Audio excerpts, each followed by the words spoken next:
Hello everyone, welcome back to my new video।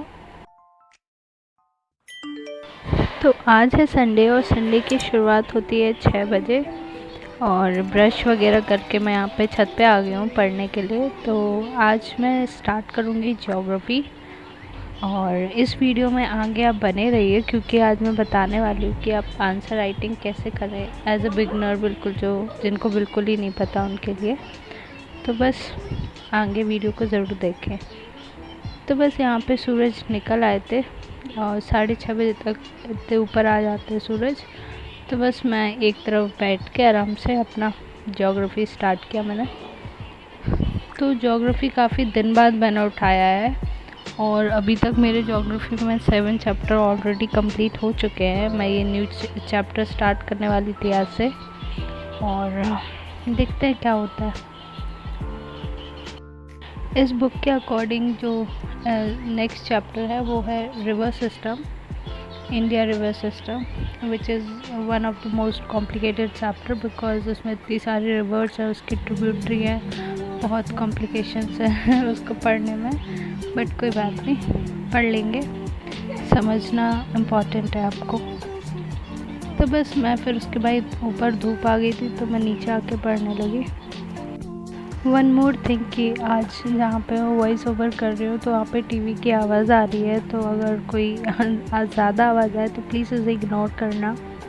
तो बस मैं यहाँ पे मैंने सोचा कि क्या करते हैं, ज्योग्राफी पढ़ने में थोड़ी दिक्कत हो रही है तो पुरानी ज्योग्राफी रिवाइज़ कर लेते हैं। तो बस मैंने वो रिवाइज़ की और उसके बाद फिर काम की बारी आ जाती है। तो यहाँ पर मैं अपना कूलर भर रही हूँ बिकॉज गर्मी बहुत है।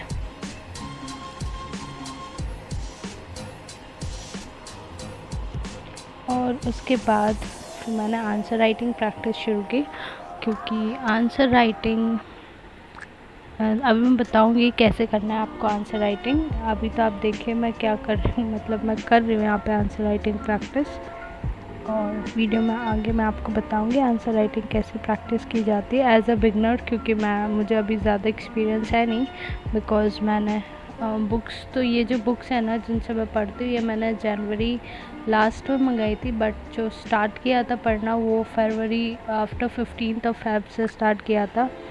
तो बस पहले तो 2-3 महीने मैंने पढ़ाई की और फिर आंसर राइटिंग प्रैक्टिस मैंने आई गेस सेकेंड मंथ से स्टार्ट कर दी थी। तो क्योंकि क्या होता है, पहले आपको नहीं समझ में आएगी कोई भी चीज़ें, लेकिन आप जैसे जैसे पढ़ोगे ना वैसे वैसे आपको धीरे धीरे सब समझ में आने लगेगा। तो बस आंसर राइटिंग प्रैक्टिस करने के बाद मैंने यहाँ पे अपने लिए कुछ खाना बनाया बिकॉज बहुत तेज़ भूख लग रही थी। तो यहाँ पे मैं रोटी बना रही हूँ।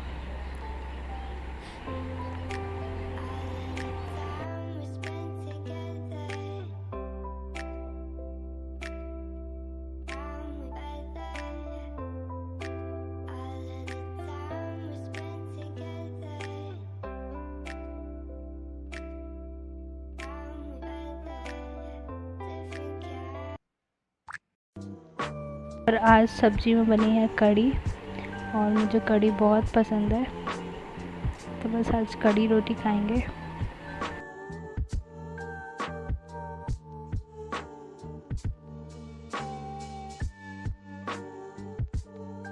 तो आंसर राइटिंग प्रैक्टिस करने से पहले आपको अपना थोड़ा बहुत सिलेबस कंप्लीट कर लेना चाहिए सो दैट आपको आंसर राइटिंग प्रैक्टिस हो सके आसानी से। तो पहले तो आप क्वेश्चन देखा करें और उसमें जो इम्पोर्टेंट जैसे वर्ड्स होते हैं, जैसे spread and popularity of Buddhism, तो यहाँ पे किसकी बात हो रही है, बुद्धिज़्म की बात हो रही है इस वाले क्वेश्चन में। और फिर क्या लिखा है, made a huge contribution towards the art culture and sculpture of ancient India. तो बेसिकली यहाँ पे आपको बुद्धिज़्म के बारे में लिखना है, लेकिन बुद्धिज़्म के बारे में लिखना क्या है आपको वो आप क्वेश्चन से समझेंगे। तो यहाँ पे लिखा है पैट्रोनज फ्रॉम रूलर्स, मतलब रूलर्स के द्वारा कैसे बुद्धिज़्म को स्प्रेड किया गया उसके बारे में हम लिखेंगे। तो पहले तो जो भी आंसर होता है उसमें पहले हम इंट्रोडक्शन लिखते हैं, देन बॉडी लिखते हैं, देन कंक्लूजन लिखते हैं ना। तो फर्स्ट जो पार्ट है उन्होंने बुद्धिज़्म की बात की है, तो आप यहाँ पर बुद्धिज़्म को एक्सप्लेन करोगे ब्रीफली कि क्या है बुद्धिज़्म, है ना, क्योंकि हमें यहाँ पर वर्ड लिमिट को भी ध्यान में रखना है। देन उसके बाद स्प्रेड एंड पॉपुलैरिटी कैसे की रूलर्स के द्वारा, तो हम वो लिखेंगे। फिर थर्ड पॉइंट जो उन्होंने पूछा था वो पूछा था कि आर्ट कल्चर में कैसे मतलब कंट्रीब्यूट किया है बुद्धिज़्म ने, तो हम उन सारे मतलब टॉपिक्स को एक के बाद एक्सप्लेन करेंगे। एंड व्हाट, तो बेसिकली आपको स्टार्टिंग ऐसे ही करनी है। पहले तो आपको क्वेश्चन समझना पड़ेगा कि उन्होंने बेसिकली पूछा क्या है आपसे, है ना। देन उसके बाद जो क्वेश्चन का मेन पॉइंट है आप उसको एज ए इंट्रोडक्शन रख सकते हो। फिर बॉडी में जो उन्होंने उससे रिलेटेड डिटेल पूछी है आप वो रख सकते हो।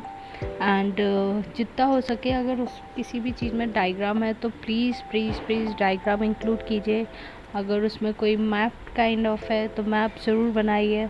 और अगर उसमें कोई माइंड मैप टाइप का होता है ना, अगर वैसा कुछ पार्ट आ रहा हो आपको तो आप वो ज़रूर इंक्लूड कीजिए। तो उससे क्या होता है आपका जो आंसर होता है वो सबसे डिफरेंट लगता है। क्योंकि क्या होता है नोटबुक्स तो ऑलमोस्ट सारे सब सेम लिखते हैं, लेकिन जो लिखने का स्टाइल होता है आपका कि आपने किस तरीके को रिप्रेजेंट किया है आपने अपना आंसर, वो मेन रहता है ना। तो बस यही है आंसर राइटिंग का। और बस फिर मैंने उसके बाद शाम को फिर से ज्योग्राफी पढ़ा। आज तो पूरा दिन ज्योग्राफी को ही कंट्रीब्यूट था, बिकॉज ज्योग्राफी बहुत दिन बाद पढ़ा था तो बनता है ज्योग्राफी को और आप पूरा दिन डेडिकेट। एंड हो सकता है अब मैं इस वीक पूरा ज्योग्राफी पढूँ so that I completed to a level. और एक और गुड न्यूज़ मुझे शेयर करनी है कि मैंने इंस्टाग्राम पे 53K फॉलोअर्स आप लोगों ने बनाने में हेल्प किया, तो thank you so much for that and it's means a lot. और मैं जो द हिंदू है वो ऐसे ही प्रोवाइड करती रहूँगी, तो आप लोग ज्वाइन होते रहिए एंड थैंक यू।